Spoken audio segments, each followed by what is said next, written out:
السلام عليكم ورحمة الله وبركاته. halkan maanta aan ku hayno shir jaraa'id oo la yiraahdo shirkaas oo la yiraahdo kulan fadhi.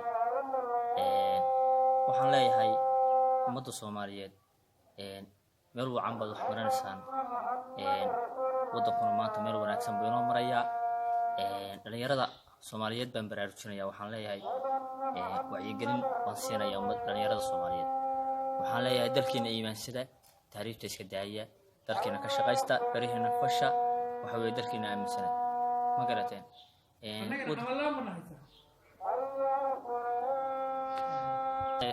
talabaad waxaan leeyahay anigu waxaan taray dalka Australia baan ugu tagay. dhibaatooyin fara badan baa iga soo maray.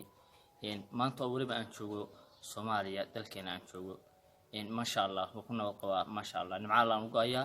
dhibaatooyin fara badan baa iga soo maray dalka dibadiisa. waan tahriibay magafaan maray wax aan soo qabteen ma jiro dadkaygu ma qarash gareeyay. laakiin alxamdulillah rabbil caalamiin ilaahay dalkaygu ugu soo celiyay.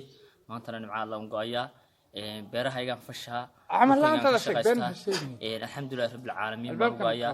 waxaan leeyahay dhalinyarada Soomaaliyeed tahriibay ee magafa u tagaysa waxaan leeyahay dalkeena iimaansada oo waxa weeye beeraheena fasha waxa weeye dalkeena ka shaqaysta. sababtu bari ka maan si inaga loo ku soo dhoofo oo dalkeena loo soo dhoofo. dalkeena caalam kasta dhalinyarada baa dalka hol marisa. dalkeena haddaynu ka tagno oo aynu cidlayno oo aynu ka tawada tahriibno deeyaa dalka u haraya. marka waxaan leeyahay ummadda Soomaaliyeed waxaan leeyahay dhalinyarada waxaan ugu qudbanayaa in dalkeena aan iimaansano waxa weeye. talabaad waxaan leeyahay talabaad madaxweynayaashu maal fiican bay wax marinayaan maanta. waxa weeye dawladeena aynu kaabno dhalinyarada waxaan u sheegay dawladeena aan kaabno waxa weeye aan istaagno dawladeena aan istaagno. waxaan leeyahay hal joojiyo macnaha akhyaarigan iyo waxyaaraha lagu soconayo waxbarashada lagu dadaalo.